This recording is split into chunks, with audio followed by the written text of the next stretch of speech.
Assalamu alaikum everyone, and welcome to Tea and Me Time on the 17th of June 2020, and I shall pass over to Dr. Amina for the opening prayer. Assalamu alaikum.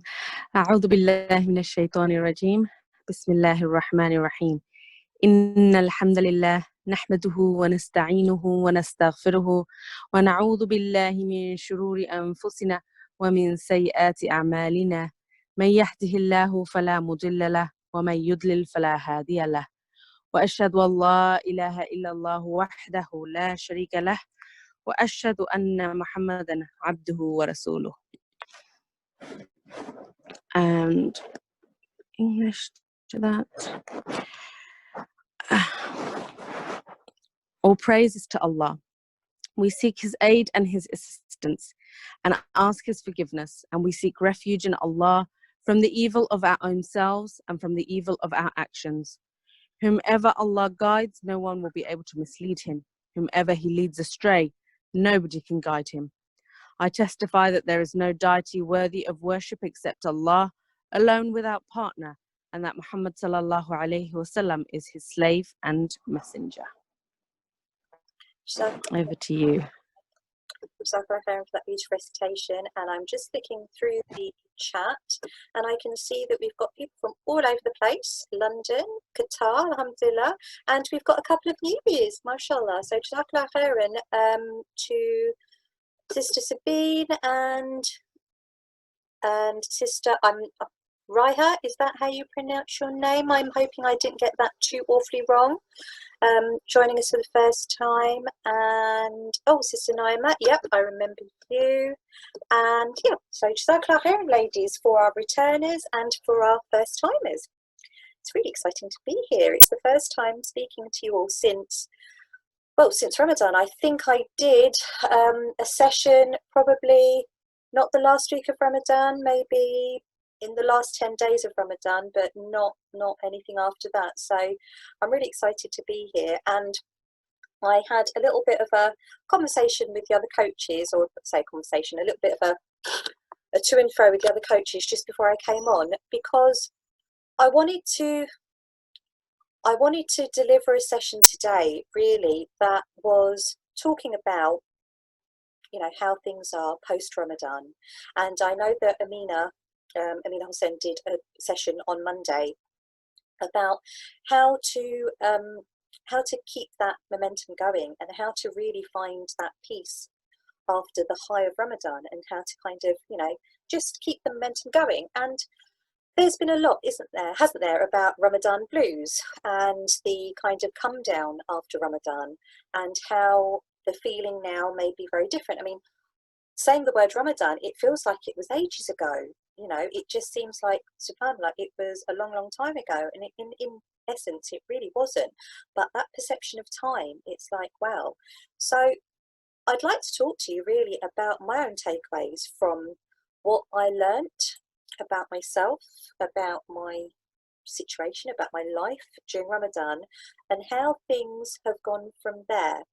And one thing that I'd kind of like to really get to know, I'd like to make this session as interactive as possible. So I will be breaking you out into breakout rooms afterwards. And for the ladies that are new to this, it's really informal. It's just breaking you out into smaller groups, so that anything that you may have heard or want to discuss or bring to the forefront during the main session, you've got a smaller, more intimate group to discuss with. And I will try and put a coach in each room, but if I don't, then it's really just a chance to just have a little bit of a chat and see where everyone's at, and also be able to give your perspective over.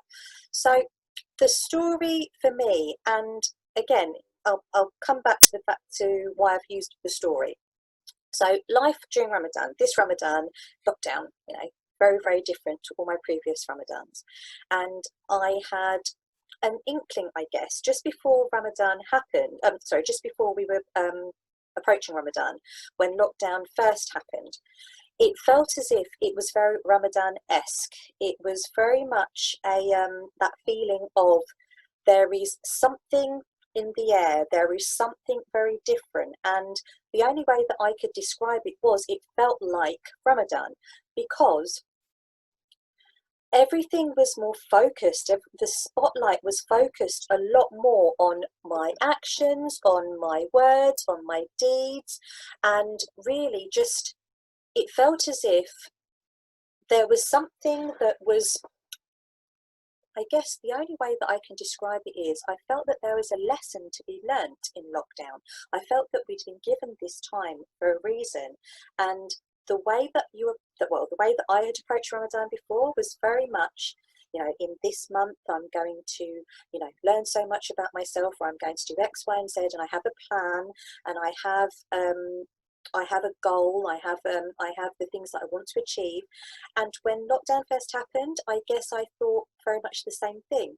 Now that we are 3 or going into 4 months of lockdown, especially in the country that I'm in the UK, and Ramadan feels like a bit of a distant memory, it's how to transfer that kind of momentum, I guess, for want of a better word, into my everyday life. Now, you've probably read and you've probably seen lots of, you've probably heard lots of tips and advice about, how to defeat the Ramadan blues, or how to, how to turn that frown upside down, which is what I put in my post. And really, there's lots of things about, you can set yourself post-Ramadan goals. And the way that I would describe it, and I know that for the ladies that are joining us first of all here, for the first time today, just to give you a heads up, at Sisters Seeking Salaam, we love a gardening analogy, especially Dr. Amina. So if you're going to be listening to any of the ladies, there's usually a gardening or nature analogy in it. And so following that tradition, I guess, I'm going to compare my Ramadan experience, I guess, to that of gardening. And if I can see Ramadan as my planting season. So in Ramadan, I planted seeds of actions, deeds, things that I wanted to kind of get done. But I planted those seeds not in the hopes that they would flower and bloom only in Ramadan. They were seeds really that I was planting that I could harvest in the rest of the year. So the way that I approached Ramadan this year was ever so slightly different. It was very much how, for me, the correlation that I had made was that Ramadan was like my lockdown. It was like my rehearsal for lockdown. So I wanted to plant the seeds and actions and goals, if you like, that I would be working on, that I would be harvesting, that I would see the fruits being born during the rest of the year. And what I mean by that is, by having post-Ramadan goals, why is it that we have this fervour, we have this this motivation, this excitement almost to worship Allah with this almost zealous nature during Ramadan? Suddenly we find that we're able to wake up for Fajr a lot easier, or we want to devour the Quran during Ramadan, and we find that time. There's still only 24 hours in a day, but during Ramadan, there is still only 24 hours in the day. And during Ramadan, I'm pretty certain that everyone still had all the same things that they had to do outside of Ramadan. So, but during Ramadan, there is this kind of, this explorative nature, but it's almost like we can magic up time out of thin air. We find a way, because we have that desire and that want and that need. And yes, we are. Absolutely, during Ramadan we are blessed and we are rewarded more so for doing the acts than we are during the rest of the year. And maybe that's what prompts you. But is that enough, really? Is that the real reason? So what I wanted to explore is where the zeal and the motivation and the get up and go and the oomph goes as soon as Eid has passed. Does that suddenly evaporate? Now, some people might say, well, it's because Shaitan is released. Yeah, okay, fair enough, I can buy that. But what else? So I'm going to ask you ladies, what do you think the reasons are that there is this Ramadan slump, Ramadan blues, Ramadan, Ramadan, after Ramadan has ended? Or do you actually, I'll ask the question to you ladies, do you feel that there is a kind of slump or a kind of dip in your motivation or in your actions and deeds? I would love to know. So for the ladies that are joining us first, please use the chat box. If you're watching this on a laptop, I believe the chat box is at the bottom. If you're on your phones, it might be, I think, at the top or on the bottom right hand corner, 3 dots, but there is the chat box option. So I'd like to know if you ladies feel a slump, or how that plays out in your lives. What does that look like? What does that frown look like for you? Let's have a little look, see what people are saying. And whilst people are, inshallah, writing in the chat box, I hope, I'll just talk about what the gardening for me. Right, okay, we've got a couple of people saying the special spiritual atmosphere is lacking. Okay, we'll come back to that. Susan says yes, did feel the blues. Okay, not the same. So atmosphere, that's the second time that word's been used. You start to give more time to other things, which has an effect. Yep, absolutely. Right, Aisha, lovely. So the atmosphere, what is it in the atmosphere? What do you think it is? What is this mystical element? Do we have any scientists in the room or physicists that can tell us, is there anything in the elements in the air that changes outside of the month of Ramadan? The atmosphere in Ramadan, it isn't the same outside of it. Okay. Right, so can I have one word? Right, feeling equals atmosphere. What does atmosphere mean for you? What feeling does the right atmosphere conjure up? Oh, Saba's put the earth is filled with angels. Is that just during Ramadan or always? Okay, always, yeah. Lovely. So tell me more about this atmosphere. What's it feel like? Give me some adjectives. You can tell I've been doing English with my children. Give me some adjectives that describe atmosphere.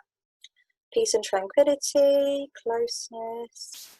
Yeah, okay. Oh, Sabra says eating together. Sabra, do you eat together outside of Ramadan, or is it just in Ramadan that you eat together?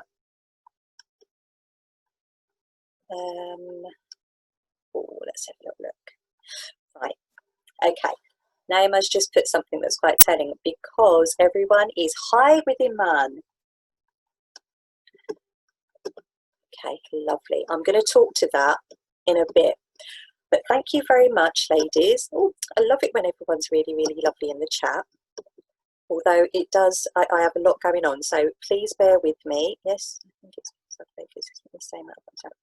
Right, okay. So far, we've got a couple of common threads. Atmosphere being one, high Iman being another one, and focus. So focus, Iman, and atmosphere. The atmosphere, we'll talk about that in a sec. The focus. Who has the power over focus?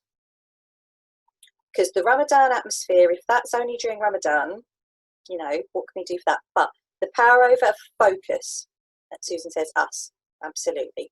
So if we have that power to decide what we are prioritizing, so Ramadan comes and we prioritize, we focus on certain things.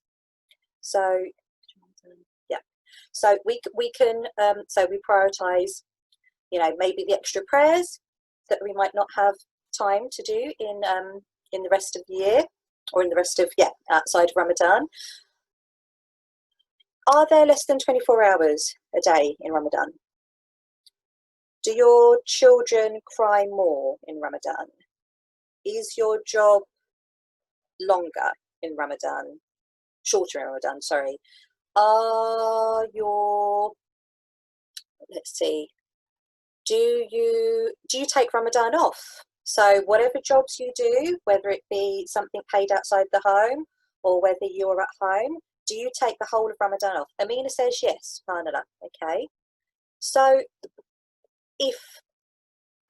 so let's just say everyone took the whole of Ramadan off from life, from their life, usually the way that they live it every day, and they put a pause button on that. And in Ramadan, we did everything that that Ramadan expects of us, like the fasting, the prayers, reading Quran, doing extra prayers, doing all of the extra stuff, and doing it with this kind of excitement and motivation and desire and love and want, right? So we've paused on life and we're just doing Ramadan. Is it any wonder then that when we come out of Ramadan, we feel a bit meh? Is it any wonder then, if that is the case, that we've put all of our energies, all of our focus in, we've done this, 100%, 110%, 120%, gone above and beyond, that when we come out of that, we're just feeling a bit, and sorry for my facial expressions because I'm not good with the adjectives, so I'm going to go to emoji face. But is it any wonder? Are the expectations, do we even expect, okay, for the ladies that have said, we're feeling the Ramadan blues and feeling a bit of a slump, is the feeling that we have after Ramadan what we expect to feel? What are our expectations of life after Ramadan? Are we expecting everything to be hunky-dory? And what does hunky-dory look like? And then when that doesn't meet our reality? So in the mindset, but the month of Ramadan has a certain sanctity which supports this mindset. Mindset's a brilliant word. What does it mean? What does mindset mean to you? I love the words mindset and atmosphere. They could mean everything and anything, but what does mindset mean to you, and what does atmosphere mean to you? Because I want you to come back and speak to to atmosphere. When I think of atmosphere, not in a Ramadan way, but when I think of atmosphere, and when I think of the things that conjures up for me, I don't know why, but I've got little unicorns sprinkling fairy dust everywhere. Like, that's all kind of cool.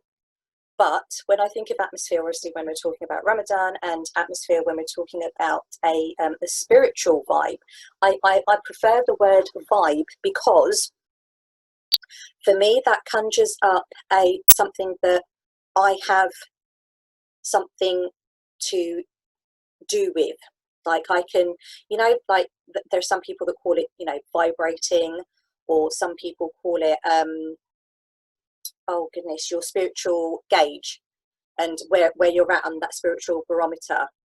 But some people say, say it's a vibe, some people say it's a tingle, some people say it's atmosphere. But mindset, Amina says, what you focus on, positives or negatives, right? Okay. Alea says, I think it's Alea, is it Alia? I'm not sure, sorry. The thoughts feeding your mind with Quran, Sunnah wholeheartedly. Okay. So when we're in the midst, we're in Ramadan, if you can think back to when it was Ramadan, and can you think back to a point where you noticed that your mindset switch was flicked on? Was it as soon as Maghrib was in the day before that Ramadan started? Can you think of when your focus and your determination and your motivation and your mindset switch was switched to Ramadan atmosphere, Ramadan focus? We're on Ramadan, we're in Ramadan mode, here we go. Can you think of it as a tangible thing within yourself that you felt? Let's have a little look-see. As soon as the moon was sighted, yeah, when you saw the moon, yeah, okay. And how did that feel? First Tarawih, okay, and how did that feel? Like some emotions, please, some feelings. Exciting? Lovely. Determined. Nice. Okay. Motivated. Energy. Right. How did you feel at Maghrib time on the last day of Ramadan? Wa alaikum salam, Sarish. That's a beautiful name. Quite sad, emotional, sad. So listen to this. Okay. Tired, Layla says. Okay, emotional. What emotion were you feeling, Sabine? Okay. And Sabra says, we give our 100% because we know in a month it will go. What will go? What is it that's gone? What is it that you're yearning for? What is it? Can we articulate that? Oh, the best of me. What does that mean, sweetie Akhtar? What was the best of you?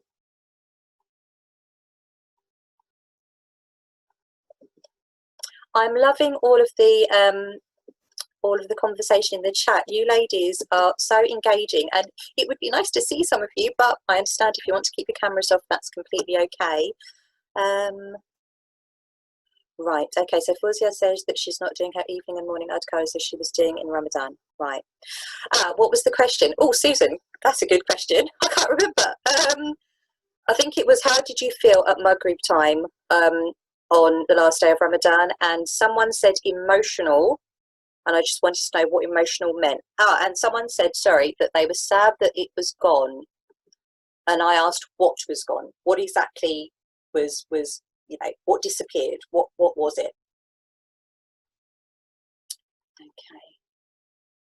Right, there is so much brilliant stuff in the chat box. So what I'd like to do, just before I break you out into rooms, I'm going to set 2 questions.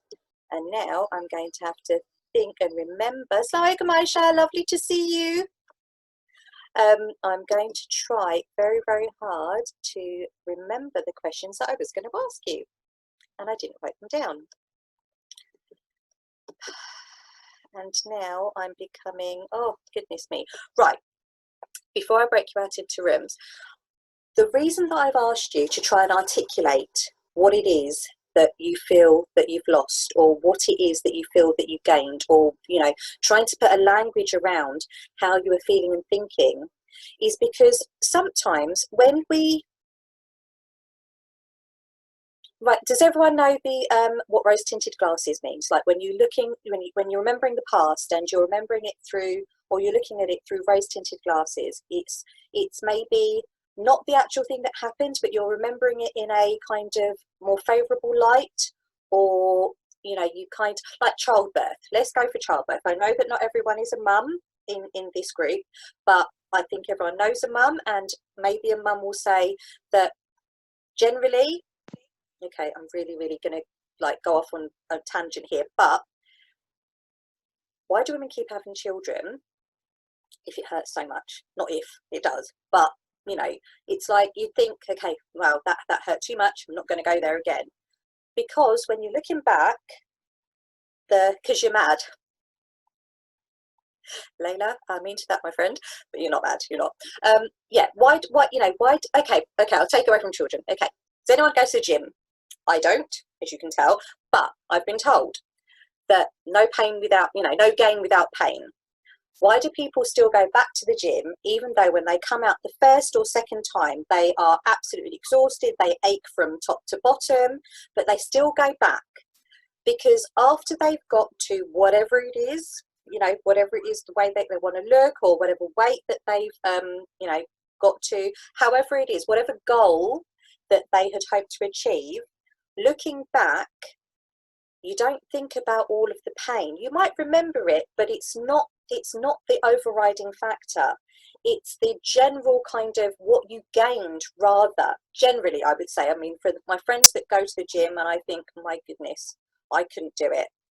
I'm not, that's not me. But then in the end, that's the story that I've just told myself. But I'm not a gym goer. But I did in my early, I think in my early 20s, I was the biggest I'd ever been.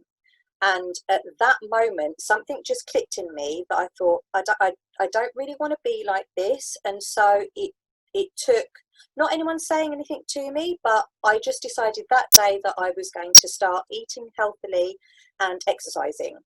And it was small incremental steps. I started doing 5 minutes a day, and then it went up to 10 minutes a day, and walking to the shops rather than driving. And it was small steps, but subhanallah, I was never one of these, hitting the gym for an hour every 2 days and really feeling pain. I was a lazy fitness person, if you like. But bring it to Ramadan. When you think of, actually, I don't know how I've related this to Ramadan now. I've completely gone off on a tangent. My fellow coaches, what was it that I just said? If anyone was listening, this is now I'm going to test if my fellow coaches have stayed with me, because they usually know that I go off on a tangent. How do I relate? How did I start off relating fitness to Ramadan? The pain is worth it. Naima, thank you very much. The rose tinted eyes, rose tinted glasses. That's what it was. Thank you, Dr. Amina. Thank you very much. Yes. So when you're looking back at something, it's looking back in a favourable light. So you're gonna remember the kind of good bits, and maybe you might block out the not so great bits. But if we don't know what we're expecting to have afterwards, we're always going to compare ourselves, we're always going to compare the situation to, oh, if only it was like it was before, or if it was still Ramadan, I would still, I would feel motivated, or if only. But when we actually look at the reality of what Ramadan is and what Ramadan was, it's kind of like we're yearning for something that actually wasn't true. Because during Ramadan, I'm not saying that no one's had a blessed Ramadan or anything like that, but when we build something up and we boost something up, and we can only feel that spiritual connection if the atmosphere, if everything, all those ducks are in alignment. And then when they're not, it's like, well, that's the reason why, I'm going to feel a slump because we're not in Ramadan. But when we're out of Ramadan, until we actually kind of notice that, it's then going to feel as if it's a double kind of whammy, that we have to be doubly motivated, because now we're not just dealing with normal life, we're dealing with normal life that's not Ramadan. So now we're yearning for a time where, I wish it was still Ramadan, because if it was still Ramadan, I would be motivated and I'd be, on the go, and I'd have all this energy and I'd be focused. But it's not. So now I'm not focused, I'm not, not feeling it. And now I've got life to deal with as well. Although you had life to deal with in Ramadan, but it's almost like you're kind of having to deal with life twice outside of Ramadan, because you're then comparing it not to every day, but to Ramadan. So what I'd like you to do, I'm going to break you out into rooms.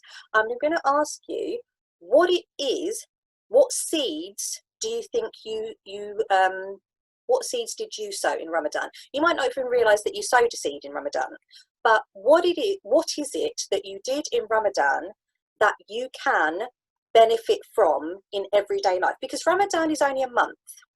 It's a month for a reason. If Allah wanted us to do that for longer, he would have made Ramadan longer than a month, or he would have made the 11 months that kind of to have those rules, and then 1 month of normal life. But in his infinite wisdom, we've been given 1 month of Ramadan, 30 days, 29 or 30 days. And there is a reason for that. In his divine wisdom, if he'd wanted to keep that atmosphere going for ages, he would have done. But what did you do in Ramadan with motivation, with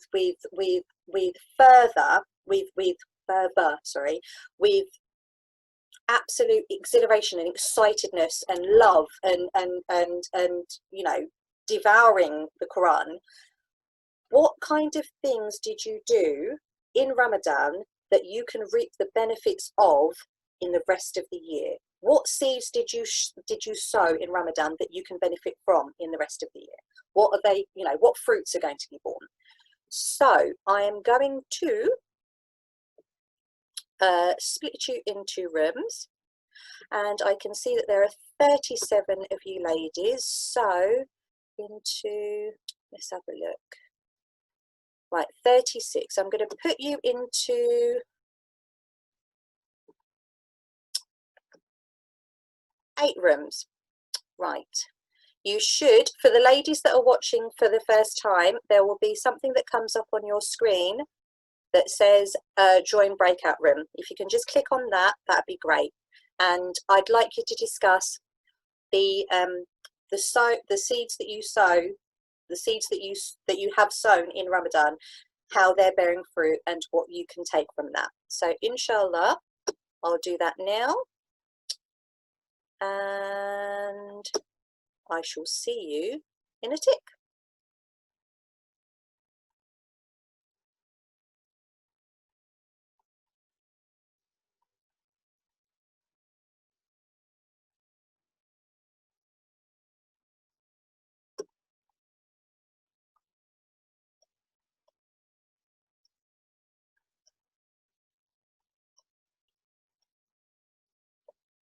Right, we've got some ladies that haven't joined.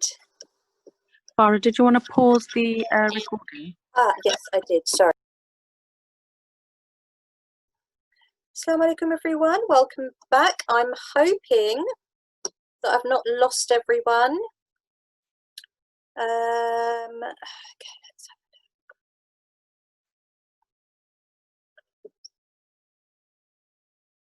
I'm hoping that no one's been left in cyberspace in a room somewhere. Assalamu alaikum Sabra, lovely to see you. Assalamu alaikum Saima, lovely to see you. Here we go, let's have a little look. Anyone else still? Right. Wa alaikum salam. I'm hoping that I've come back. Somewhere else. Yeah, you said to send a message, and I did. I sent an email, so I'm still waiting for a reply, sister. For the 1 hour, remember you said that we have a session?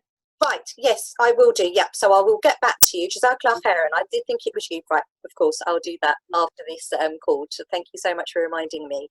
I'm just a little bit concerned that we've only got 28 ladies back, and I think I might have some others still in cyberspace somewhere. Let's have a little look. Is everyone back? Let me see. Oh, no, they're still in the room. Please come back. Please come back, everyone. Is everyone back? Oh, lovely. Okay, everyone is back. Thank you, Dr. Amina. Fantastic. Right, ladies, before I ask you how your sessions went very quickly, I'm just going to share 2 gems that came up in the session that I held, that I was invited to. And I mean, there was loads, to be fair. I mean, you ladies are pretty awesome. The feeling of, this thing, the atmosphere that we talked about, how, trying to articulate that, trying to put a language on that during Ramadan, the way that it feels, the vibe and everything else, the way that it's very much geared towards Ramadan. And then outside of Ramadan, for lots of different reasons, we're not feeling it. Can I ask you, is Ramadan the only time you felt peace? Very good. Yeah. Is Ramadan the only time that you have ever felt at peace? Or have you felt at peace outside of Ramadan?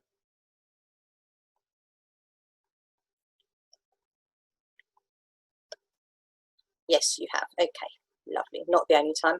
Great. Brilliant. Because I'm thinking that might be a little... No, I've felt peace at other times. Great. Okay. Thank you very much. Right, lovely. So, I'm drawn to the verse, and I'm again paraphrasing massively here. Verily in the remembrance of Allah, do hearts find peace? Do hearts find rest? Do hearts find contentment and tranquility? Verily in the remembrance of Allah. It's not verily in Ramadan. It's not verily only in Ramadan. It's not verily in the last 10 nights of Ramadan. It's verily in the remembrance of Allah and the connection with Allah. If we are going to put a boundary ourselves on when specifically we can only feel that atmosphere, that vibe. Essentially, what is that vibe and that atmosphere alluding to? What is it that we're looking for? Is it not salam? Is it not what I'm assuming most of us are seeking? If I was to try and put a language to the atmosphere, the vibe, would the word salam encompass what that means for you? Alia says, seeking connection with Allah. Okay. So we're told that verily in the remembrance of Allah do hearts find peace. Does that now give you a different slant? Because we talked about this in our group, and I know I'll come back to this, but I just wanted to bring up the gems that the ladies dropped, that it's all to do with what you think and how you think. And we spoke about Allah having, you know, we may plan, but Allah is the best of planners.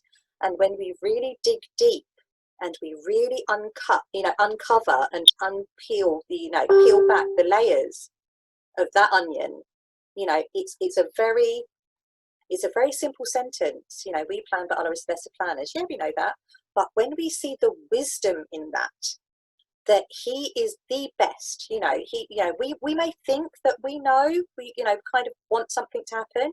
And one of the conversations that came up was how when you do things and, you know, when you look for Allah, and this came up at the weekend, but it was so beautifully articulated by one of the ladies. When you look for Allah, you find everything. You find absolutely everything. But it's looking for Allah in the first place. So one of the conversations was had that looking for that kind of the deen, the religion in someone else, you know, marrying a religious person or having pious children, and looking for that kind of connection through a third party, if you like. And when that, you know, it's like we're looking for our creator through his creations, but we're really lucky that all of us have got an open line direct to Allah. We don't have to go through an exchange or a transfer or take a connecting flight. We've got a one-way direct connection with Allah. And when we see that, when we look for that, when we push everything to the side and we're looking for Allah, we find everything else. And that's when the amazing happens. That's when we can see the blessings that he has to offer. And I will speak more about that afterwards. But I would like to hear from, if I may, some of the, who have I got? Have I got, Dr. Amina, were you in a group? I don't think you were. Rashida, were you in a group? Would you like to share some of the gems from your group, inshallah? Yeah, I was in a group. Let me put my camera on. So the ladies that I was with, we had quite a few things in common, actually. That this Ramadan we made use of the fact that we are in lockdown. One of us was using like the stories of the Prophet. She read to her children, and for her especially, being a revert, she was comparing it to the stories that we are told, that we grow up with from the Bible. So if you've gone to school in the UK, you're taught the biblical versions, but then knowing it from the Islamic point of view, and she found that really interesting. And I then said that it actually, for us in Ramadan, my son found the stories of the Prophet online, and we watched that as a family. It became something we watched as a family, and it was really interesting to see how he took it in. The other thing that we've done is tajweed. It seems to be something that's a theme I'm coming across a lot, that you know, everyone wants to get their tajweed on point. And so going back and learning, again, for two of us, that was something we started in Ramadan. And what was the other one? Adkar, the morning and evening adkar. So, you know, Dr. Amina has inspired us to follow through. and these are things that we've been carrying on after Ramadan. One sister, she had a really amazing experience where she said she felt really connected, and she just wanted to pray, and she just wanted to read Quran. And she was part of different groups that encouraged her to recite Quran. So she was able to read Quran quite a few times. And, you know, there was a sister who had a bit of a overwhelm at coming towards the end of Ramadan due to health. But, you know, that's something that we talked about. Yeah. Thank you so much for sharing. It sounds like an amazing group. Jazakallah khairan. I'm going to ask Fahmida, my lovely, if you are still around. Yep, I'm still here. At our group, we talked about quite a few things. So we began talking about how this lockdown, when we, you know, thought about Ramadan before entering Ramadan, we were all worried that, you know, it's going to be so different. You know, we've never had Ramadan in lockdown before. What does that mean? And especially, you know, with the masjids closing and not being able to go, you know, to go and do iftar with family members.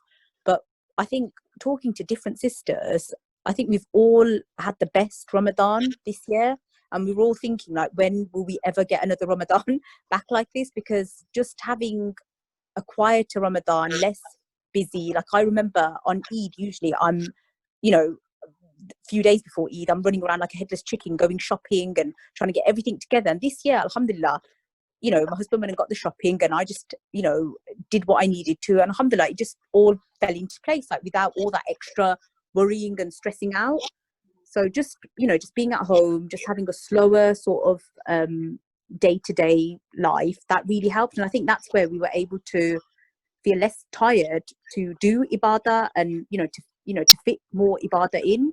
And, you know, we're still in lockdown, so, you know, if we want to, we can, how you're saying, like, we could continue that on. So the other thing that as a family, what we talked about was how, as a family, how we prayed together, because we were at home, so our routines were more similar. So that's something that we really enjoyed doing. You know, my husband or Haseen leading, and it's something that we've carried on after Ramadan as well. Whereas before, we wouldn't, like, we'd pray, but it wouldn't occur to us that, oh, should we just pray together? Very rarely it would occur to us. But now, like, if praying, we'll, you know, be like, oh, let's just pray together. And alhamdulillah, that was like one of the nicest things in Ramadan, actually praying together. Haseen leading the Taraweeh, like, I really enjoyed that. MashaAllah, what a beautiful seed to sow, though. And how beautiful is it that is, you know, like I say, you know, well, we love gardening, you know, analogy, but how beautiful is that's bloomed, that has, you know, that has come into fruition.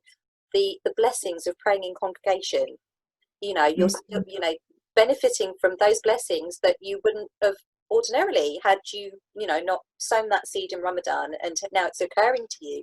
And I think that's really, really lovely. And it's also quite telling of, when I spoke about the atmosphere and the, you know, the vibe and everything, it's what we're expecting of ourselves. And it's only when it occurs to us, it's like, you know, you know that praying in congregation is a good thing. You know, that's not new information. But until it occurred to you that that's something that you can do within your own home, you know, it wasn't even on your radar. But something has been, you know, has been planted in Ramadan, and the kernel of that seed is now kind of bearing fruit. Sorry, I'm going like this a lot, so yeah, it's bearing that fruit of praying together. But there are so many little gems, and I think what you said was very telling as well, that, you know, pre-Ramadan, thinking about what Ramadan means, especially in lockdown, that there isn't the connection to the masjid, there isn't the congregational Tarawih prayers for the gentlemen, there isn't the hustle and bustle of Eid, there isn't the, you know, the pomp, not the pomp and circumstance, but you know, the element that is very big in most people's Ramadans, you know, and not having that, it's like stripping down to the bare bones. And I feel that Ramadan this year has been, what do we do? How are we going to do this? You know, without that kind of third party, without the going to the masjid to feel, you know, it's like if we're saying that Ramadan means for us, you know, having a great Ramadan means, you know, going to the masjid or doing the Tarawih prayers in congregation with everyone else, or, you know, all of those things.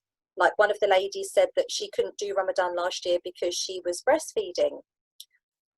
But what does not being able to do Ramadan because you're breastfeeding, what does that actually mean? The actual fasting of the food, you know, the actual fasting of the ritual, if you like, of fasting. No, you can't do when you're breastfeeding, or you can if you choose to, but, you know, but if you think about it, the fasting is only one small element of Ramadan. And I know that that sounds a bit silly because obviously, you know, fast during Ramadan, but you can still, you know, read your prayers, you can still make dua. But because that big element, if you place the greatest importance, or, you know, if you're not fasting, it takes away from your Ramadan experience.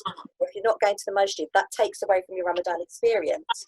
Actually, when those things are not available to you, your Ramadan experience, you realize that actually, I'm not saying that we don't need the masjid, but it proves that we can still, that Ramadan is not just about that.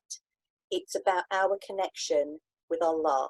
And we don't need to do the, you know, we don't need the outward things to have that connection. Like I said, verily in the remembrance of Allah, do hearts find peace.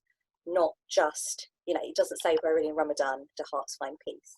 It's in the remembrance. And you can remember him at home. You can remember him. You can be connected with him, you know, doing your prayers with your brother and your husband and your children, and not having to go to the masjid. So it's the parameters, it's the stipulations that we have. Like, I'm not going to have a great Ramadan unless I am at the masjid, unless I'm actually fasting, unless I'm, you know, X, Y, and Z. And when all of those things are stripped away, what are you left with? It's just you and Allah. So I hope. Sorry, I've just got off at you there, Rafida, sorry. No, and that's it. Your feedback. Yeah. I don't think we had any other coaches in the room, but and I'm very, very aware of time, but if there's anyone that would like to share anything that came up from their groups, please pop your hand up and I can unmute you, or I believe you can possibly unmute yourself. But if there's anyone that would like to share anything that came up in their group. You don't have to. Just thought you might like to if you'd like to. Right. Assalamu alaikum. There was a sister who started a Quran journal with a few of her friends, and she's carried it on now, which I thought was really good. Subhanallah, I'm so sorry. I can't see who's speaking. Sabra. Where? Oh, Sabra, assalamu alaikum. Yeah, I can see a beautiful flower. And I love a gardening analogy, so this is perfect for me. That's brilliant. Sorry, you were saying a sister started a Quran journal, or a journal. A Quran journal, yeah, and she's carrying it on. Lovely, alhamdulillah. And now she's introducing her children to it as well, which is really good. That's a beautiful seed to sow. Yeah. That's a beautiful seed to sow, mashallah. What was the seed that you had sown, sister? For me, I think just praying the extra sunnah. Normally I always used to just do the farz and then stop on that. Yeah. I'm to do the extra sunnah now.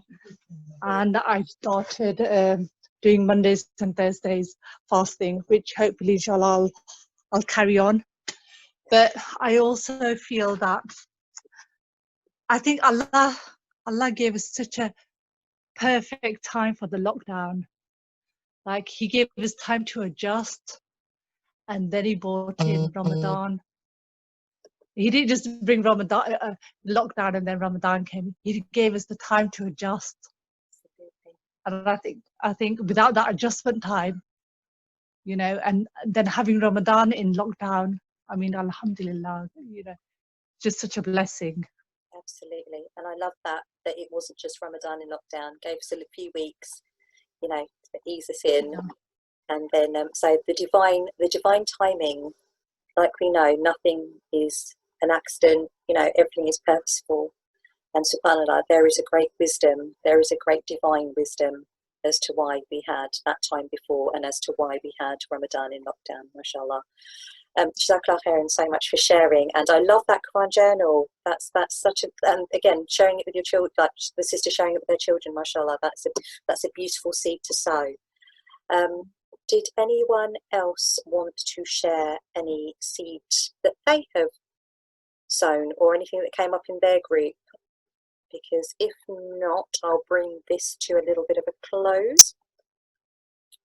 Thank you so much for staying with us, by the way. I've just realised it's an hour and a quarter since we've been on.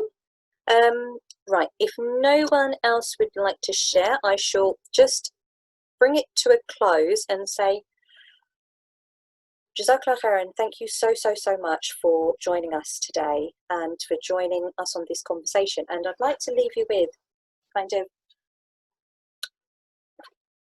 I'm drawn to, again, and I've said it a few times here, verily in the remembrance of Allah, to hearts find peace. And the way in which we can, we can turn our sadness into gladness, after Ramadan, is the assumption or the expectation or the belief that, we should be able to carry this on during the year, after Ramadan, we feel this slump. But actually understanding where that's coming from. Is it coming from this kind of expectation, or is it coming from a sadness that, I would have liked it to have gone on, I would have liked to have, or I can't do what I did in Ramadan, or I can't feel what I felt in Ramadan unless it's Ramadan. And I guess what I'd like to, or what I hope has been brought up in this conversation is our connection with Allah. That's where our peace is from. Sabra, you have your hand up. Would you like to say something? Let's have a little look. If you'd like to unmute yourself, Sabra, you've got your hand up. Yeah, sorry, I forgot to mention one thing. Please go ahead. That, Allah still has given us the Mondays and Thursdays and the white days to feel that connection. Allah still has given us the Hajjad when He comes down to have that feeling. So we're not completely left without Ramadan in a sense. We've still got something. Yeah. Absolutely. I mean, in Ramadan we strive, it's hard work. If you wake up for the Hajjad, it's striving, it's hard work, but the blessing is there as well.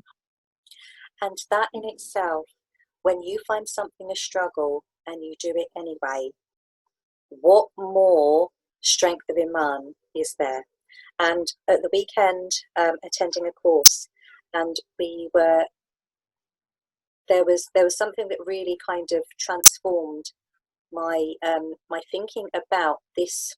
When we have what we perceive as highs and lows of, feeling really high on Iman, and, being like in Ramadan, having that high Iman, we're like just wanting to do everything and anything. The acts of ibadah seem to come quite easily. Getting up for Fajr doesn't seem so much of a chore, and we're able to ride that high Iman wave. And at times when it feels as if there's that kind of low Iman slump, that in those times, just do the fard, because it's in that striving, the fact that you're feeling a little bit, not feeling a bit low, but that your Iman, it seems as if it's kind of on that, on that dip, but you do it anyway. That is the greatest of Iman, doing something when you're not feeling it. Like it comes to Isha time and you're like, I'm really, really tired, and I've had a really long day and I just want to go to sleep, and oh my goodness, I can't do the whole shebang. Just doing your fard, subhanallah, the fact that you've done that. And when you do have the high Iman, when you are motivated, then do the extras, do the sunnah, do the nafil, do the a few more pages of the Quran, but don't beat yourself up when you're feeling a little bit in that slump. Because if you just do the fard, that is what is actually, incumbent upon you. If you do that, subhanallah, you've achieved that level of worship, of ibadah, because you're doing the fard. But doing it when you don't feel like doing it. That shows grit. That shows, that's a real jihad in itself. And we're told that it's in the striving that we are blessed. It's in the striving, it's in the tests, it's in the difficulties, subhanallah, when we're pushing through, that we are rewarded the most. So if we are all expecting, or if we're all beating ourselves up because we're not always riding the high iman roller coaster, we're not feeling high on life and really motivated and like having the not Ramadan blues but the Ramadan highs. If we're feeling that we're not doing that, don't beat ourselves up. Be merciful to ourselves, because Allah is merciful to us. And just to give ourselves a break, and there was something else that I wanted to very, very quickly touch upon as well. One of the ladies, I don't know if she's still here, said it's all about what you tell yourself.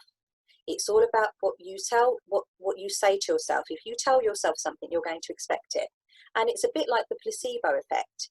If you think that taking a tablet is going to make your head feel better, then the belief in that is what's going to make your head feel better. I could give you a tic tac, and if I say to you, I'm not going to say it's a tic tac. If I say to you, take this pill, it's 100%, you're going to feel much better after this. Take it, your headache's going to go, and you are going to feel a lot better.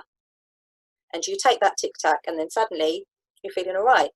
But it's a tic tac. But you didn't know that. But it's what you think. It's what you set your mind to, to believe.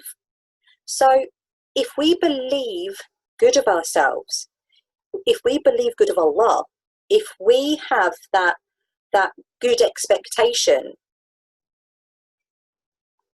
then whatever is driven from that belief, even if it's not skipping to the salamat, even if it's not, managing to do your tahajjud prayers every single day, even if it is dragging yourself out of bed, or staying up a little bit later and forcing yourself to stay up and still praying, subhanallah, have mercy on yourself, because that in itself, the barakah in that is amazing. So when we're all kind of trying to find the highs, we're not actually understanding that there's a load of barakah in the lows. And that's what I would like to leave you with. So, Jazakallah khairan, ladies, for being with me till the end. And this session went on for a bit longer than I had expected, which Jazakallah khairan. And I pray that you are all, I don't know, do I pray for your high spirits? I don't know. Maybe I'm praying for you to just be where you're at, and to have mercy on yourselves as to where you're at right now. But all of my ladies that do the end of dua, they're not here. So I'm just going to say Jazakallah khairan and Assalamu alaikum, lovely ladies. Inshallah, the next Sisters Seeking Salaam session is on Friday. The recording of this will be popped onto the YouTube channel, and we shall open the WhatsApp chat messages in a sec. But for now, Jazakallah khairan, thank you so much, and Assalamu alaikum.